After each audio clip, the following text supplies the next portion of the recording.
একজন শিক্ষার্থী আমাকে জড়িয়ে ধরে প্রাণ রক্ষা করার চেষ্টা করছে, আঘাত করছিল যখন সন্ত্রাসীরা। আমি আপনার প্রোগ্রামে আসিনি কারণ যখন তাদের দিকে তাকাচ্ছিলাম আমার সন্তানও শিক্ষার্থী, তাদের আসলে অবয়ব আমার চোখের সামনে আসে। কি করে একজন শিক্ষক, কি করে একজন অভিভাবক, কি করে একজন পুলিশ ভাই, তাদের সন্তানরাও তো কোথাও না কোথাও পড়ে, তাই না? কি করে গুলি চালায়, কি করে এদেরকে অন্ধকারে এভাবে রেখে চলে যায়। তাদের ত্রুটি বিচ্যুতির বিষয়টা অবশ্যই বিবেচনাযোগ্য এবং বিচারযোগ্য আমি মনে করি। তাদের ছাত্রত্ব বাতিল করা যেতে পারে কোথাও যদি ত্রুটি হয়, কিন্তু এভাবে সন্ত্রাসীদের সামনে এই আন্দোলনকারীদের ফেলে দায়িত্বহীন আচরণ করা, এটা কিসের মধ্যে পড়ে জানি না। এটা শুধু জাহাঙ্গীরনগর বিশ্ববিদ্যালয়ের চিত্র নয়, আপনারা জানেন সব জায়গার চিত্র।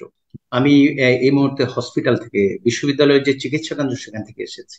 আমি সারাদিনই ক্যাম্পাসের বিভিন্ন পয়েন্টে থাকতে হয়েছে। আমাদের অনেক শিক্ষকরাই ছিলাম এই জন্য, যেহেতু আপনারা জানেন এর আগের দিন আমাদের এখানে কি ঘটনা ঘটেছে। উপাচার্যের বাসায় আন্দোলনকারী শিক্ষার্থীরা একটা পর্যায়ে যখন আশ্রয় গ্রহণ করতে যায়, আপনারা দেখেছেন সেখানে কিভাবে আশ্রয় প্রার্থী শিক্ষার্থীদের বাইরে থেকে যে সন্ত্রাসীরা এসছে পুলিশের উপস্থিতিতে তাণ্ডব চালিয়েছে, এবং আমরাও সেখানে ছিলাম। আপনারা জানেন গণমাধ্যমে বিভিন্ন জায়গায় এটা প্রচার হয়েছে। আমি সহ আরো অনেক শিক্ষক সেখানে উপাচার্যের বাসভবনের বাইরে তার যে স্টোর রুম সেখানে আশ্রয় নিতে হয়েছে, এবং সেখানেও আমার হাতের উপরেই আন্দোলনকারী শিক্ষার্থী প্রাণ রক্ষার জন্য আকুতি করার পরও তার রক্তে আমার পোশাক রঞ্জিত হয়েছে।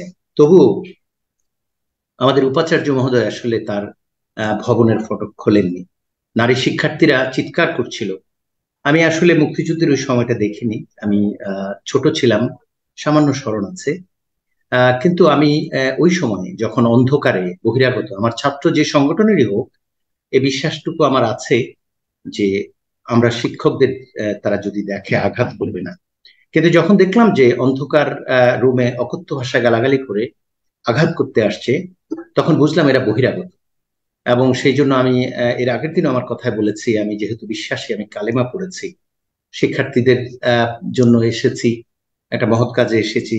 তারপরও বয়স এবং অবস্থার বিবেচনায় আমি কিঞ্চিত অসুস্থ হয়ে পড়ি, কিন্তু মনে জোর হারাইনি। একজন শিক্ষার্থী আমাকে জড়িয়ে ধরে প্রাণ রক্ষা করার চেষ্টা করছে, আঘাত করছিল যখন সন্ত্রাসীরা, কোনো কথা শুনিনি। যাই হোক, আমাদের উপাচার্য, প্রক্টর কিংবা কেউ কারো কাউকে রিচ করতে পারেনি, এবং তারা দরজা বন্ধ করে এমন একটি অবস্থায় ভেতরে ছিল।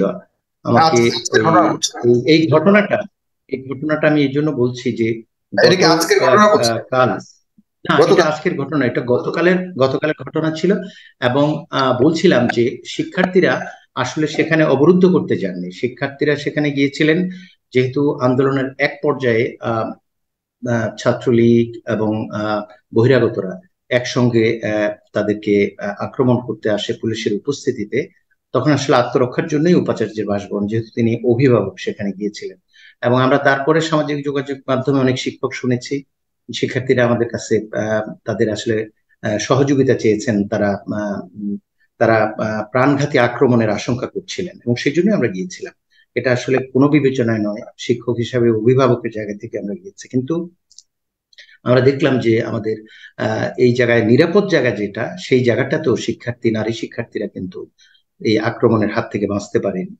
কিন্তু যখন এই আক্রমণ করলো, আমরা দেখলাম উপাচার্যের ভবন যেটা, সেই ভবনের মূল ফটক ভেঙে যখন ভিতরে ঢুকলো, অসংখ্য পুলিশ উপস্থিত ছিল। সে সময় আমি অবাক হয়ে গেছি। অভিযোগ করা হয় পুলিশের উপস্থিতিতে আক্রমণ। আমি তখন নিজে আক্রান্ত হয়ে উপলব্ধি করেছি এগুলো আসলে অভিযোগ নয়, এগুলোই হলো বাস্তবতা, যেহেতু আমি নিজে অভিজ্ঞতাটা পেয়েছি। খারাপ লেগেছে এই জন্য যে উপাচার্য একবার যদি বের হতেন, হয়তোবা একটা ঝুঁকি ছিল, কিন্তু সেটা তার প্রাণের ঝুঁকি নয়। হয়তো তাকে কিছু কথা বলতে হতো, ম্যানেজ করার চেষ্টা করা হতো। অথচ আমরা অনেক শিক্ষক এবং আন্দোলনকারী শিক্ষার্থীরা সাহায্য প্রার্থনা করেছে, সেই জন্যই আমরা তো আর আন্দোলনের অংশ নই। তিনি এই বিবেচনাটি করলেন না। এমন একটি অবস্থায় আজ শিক্ষার্থীরা ক্ষোভের জায়গা থেকে তাদের আন্দোলন অব্যাহত রেখেছে। কিন্তু আমরা দেখেছি যে সকালবেলায় বিশ্ববিদ্যালয় বন্ধ করে দেওয়া হয়েছে, যেহেতু আমরা 1973-এর যে জাহাঙ্গীরনগর বিশ্ববিদ্যালয় সে অনুযায়ী আসলে ইউজিসি বিশ্ববিদ্যালয় বন্ধ করতে পারে না। তাদের কোনো নির্দেশনা থাকলে সিন্ডিকেট সেই বিষয়টা আসলে আমলে এনে সিদ্ধান্ত গ্রহণ করে তা অবহিত করতে হবে। আমরা বলেছি যে এই মুহূর্তে যেহেতু আপনার বাসায় আসলে শিক্ষার্থীরা নিরাপদ নয়, বিশ্ববিদ্যালয় এর আগে অনেকগুলো অর্ডিন্যান্স পরিবর্তন করে দলীয় নিয়োগ বন্ধ করার এক ধরনের করোনার সময় নির্দেশনাও দেওয়া হয়েছে, কিন্তু আমরা দেখেছি বিশ্ববিদ্যালয় প্রশাসন সেটা মানেনি এবং অনেকগুলো নিয়োগ এভাবে হয়েছে। তাহলে এখন ইউজিসির এই নির্দেশটা কেন মানতে হবে? তখন আমরা বুঝলাম যে আসলে এই নির্দেশগুলো আমাদের প্রশাসন যখন তাদের সুবিধা যেভাবে হয় সেভাবেই করে। সেই বিবেচনা মাথায় রেখে শিক্ষার্থীরা তাদের নিরাপত্তার কথা বিবেচনা করে তারা ক্যাম্পাসে থাকার যে দাবিটা জানাচ্ছিল, আমরা মনে করি যে এই মুহূর্তে যেহেতু ছাত্রলীগ বা বহিরাগত সন্ত্রাসীরা বাইরে অবস্থান করছে, ফলে ক্যাম্পাসের বাইরে আরিসা রোড বা অন্য কোনো জায়গায় নিরাপদ নয় তারা। যেখানে উপাচার্যের বাসভবনের চত্বরে তিনি দরজা খুলেন, সেখানে শিক্ষার্থীদের কি করে আমরা ক্যাম্পাসের বাইরে বের করে দিই? এটা তো হতে পারে না। এই জিনিসটি আমরা জানাতে গিয়েছি, সকালে আমরা জানিয়েছি, কিন্তু আমাদের বিশ্ববিদ্যালয়ের নিয়ম অনুযায়ী কথাটা বোধহয় জানা উচিত অনেকের, যে সিন্ডিকেট যদি একবার কোনো সিদ্ধান্ত নেয় কোনো একটা বিষয়ে 6 মাসের একটা সময় নিতে হয় আইন অনুযায়ী সেই বিষয়ে ভিন্ন কোনো সিদ্ধান্ত নিতে।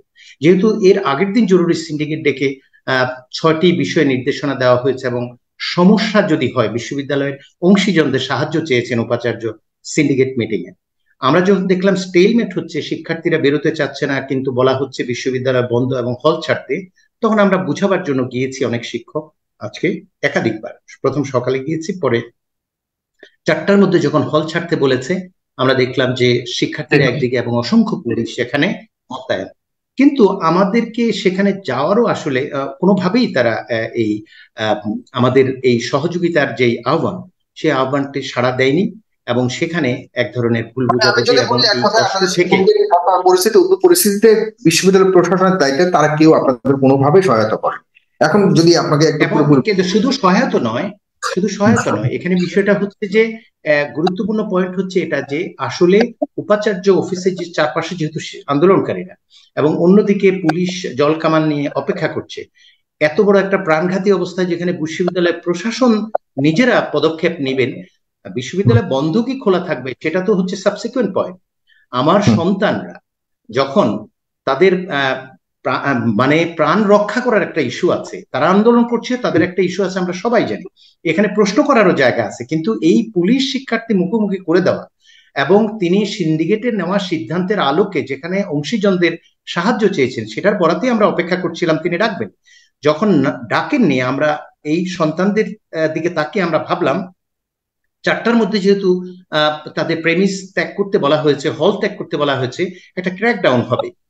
আমরা প্রায় 1 ঘন্টা অপেক্ষা করেছি, শিক্ষকরা বহুবার চেষ্টা করেছি যে আমরা আসি, তিনি বললেন যে এখন আলোচনা করার সুযোগ নেই। আমরা বিশ্ববিদ্যালয়ের শিক্ষক সমিতির সাধারণ সম্পাদক ওই জায়গায় উপস্থিত ছিলেন, তার মাধ্যমে আমরা একাধিকবার চেষ্টা করেছি যে আমরা কোনো অন্তত এই 4টার মধ্যে, বাজে 3টা তখন বেলা, তো 4টার মধ্যে শিক্ষার্থীরা কি করে প্রস্তুতি নেবে, কি করে আরিসা রোডে যাবে, কি করে পঞ্চগড় কুড়িগ্রামের উদ্দেশ্যে রওনা দিবে, কোথায় টিকিট পাবে, যেখানে সন্ত্রাসীরা কিংবা যারা ক্যাম্পাস থেকে বিতাড়িত হয়েছে শিক্ষার্থীদের এই আন্দোলনের প্রেক্ষিতে, তারা তো ক্যাম্পাসের বাইরে খুব স্বাভাবিকভাবেই তারা অপেক্ষা করবে এদের আঘাত করবার জন্য। এরকম একটা অবস্থায় বিশ্ববিদ্যালয়ের উপাচার্য এবং প্রশাসন কি করে 1 ঘন্টার মধ্যে চলে যেতে বলে, এটা আমি অনুভব করতে পারি না। আমার ঠিক আরেকবার এরকম অনুভূতি হয়েছে যখন আমি তাদেরকে রক্ষা করবার জন্য নারী শিক্ষক সহ অনেক শিক্ষক আমরা তার বাসায় গিয়েছি, তিনি দরজা খুলেননি, আমাদেরকেও সে আক্রমণের শিকার হতে হয়েছে সেদিন।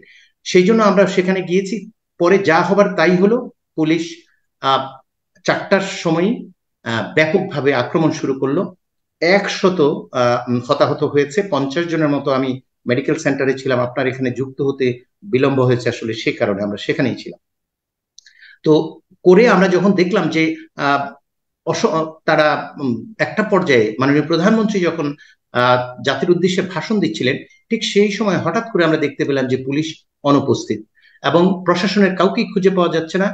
আহত সাংবাদিকরাও আহত, প্রায় 100 আহত হয়েছে, 50 জনের কাছাকাছি। অত্যন্ত খারাপ অবস্থা, স্থানীয় চিকিৎসা কেন্দ্রগুলোতে পাশে পাঠিয়েছে, কেউ ঢাকাতেও গিয়েছে নিজেদের মতো করে। প্রশাসনের পক্ষ থেকে কোনো সাহায্য পাচ্ছেন না, তারা অভিযোগ করছেন। আমি মেডিকেল সেন্টারে গিয়েছি এবং প্রক্টর সহ যারা সাহায্য করবার কথা তারা সাহায্য না করে যে বক্তব্যটি দিয়েছেন তাদের মুখে শুনেছি, সেটা যদি সত্য হয় সেটা আরো মর্মাহত হবার বিষয়, কারণ তাদের করবার কিছু নেই, প্রক্টর সাহেব নাকি এরকম বলেছেন, সত্য মিথ্যা যাচাই সাপেক্ষ যদিও। তখন আমরা যে কাজটি করলাম, এখনো সেই অবস্থায় বিরাজমান। আমরা যখন দেখলাম যে প্রশাসনের কাউকেই পাচ্ছি না, যেহেতু পুলিশ ক্র্যাকডাউন করেছে, শিক্ষার্থীরা আহত হয়েছে, হতাহত হয়েছে, বিভিন্ন মেডিকেল সেন্টারে যাচ্ছে, বাকিরা অনিরাপত্তায় অন্ধকারে আছে, সেখানে উপাচার্য সহ প্রশাসনের কাউকেই পাওয়া গেল না, প্রক্টরও পাওয়া গেল না। শিক্ষার্থীরা বিক্ষিপ্তভাবে ঘুরছে, পুলিশ কিছু সময়ের জন্য বিরতি নিয়েছে, এবং আমরা সাংবাদিক এবং আমাদের বিশ্ববিদ্যালয়ের বিবেকবান শিক্ষকদের উদ্দেশ্যে একটা আবেদন জানিয়ে এসেছি, ভিডিও বার্তা দিয়ে এসেছি কিছুক্ষণ আগে, যে আপনারা যদি শিক্ষার্থীদের এই নিরাপত্তার জায়গাটা এনশিওর করতে না পারেন, তাহলে এই দায় দায়িত্ব প্রশাসনকে নিতে হবে। এবং যে প্রক্রিয়ায় গতকাল থেকে দায়িত্বহীন আচরণ করে যাচ্ছে এই প্রশাসন, এবং সর্বশেষ কাউকেই পাওয়া যাচ্ছে না, যেখানে শতাধিক আহত পুলিশের দিকে, সেখানে সেই অবস্থায় কি করে আমরা আসলে সেখান থেকে চলে আসি? আমি আপনার প্রোগ্রামে আসিনি, কারণ যখন তাদের দিকে তাকাচ্ছিলাম, আমার সন্তান ও শিক্ষার্থী, তাদের আসলে অবয়ব আমার চোখের সামনে আসে। কি করে একজন শিক্ষক, কি করে একজন অভিভাবক, কি করে একজন পুলিশ ভাই, তাদের সন্তানরাও তো কোথাও না কোথাও পড়ে, তাই না? কি করে গুলি চালায়, কি করে এদেরকে অন্ধকারে এভাবে রেখে চলে যায়? তাদের ত্রুটি বিচ্যুতির বিষয়টা অবশ্যই বিবেচনাযোগ্য এবং বিচারযোগ্য আমি মনে করি। তাদের ছাত্রত্ব বাতিল করা যেতে পারে কোথাও যদি ত্রুটি হয়, কিন্তু এভাবে সন্ত্রাসীদের সামনে এই আন্দোলনকারীদের ফেলে দায়িত্বহীন আচরণ করা, এটা কিসের মধ্যে পড়ে জানি না। এটা শুধু জাহাঙ্গীরনগর বিশ্ববিদ্যালয়ের চিত্র নয়, আপনারা জানেন সব জায়গার চিত্র।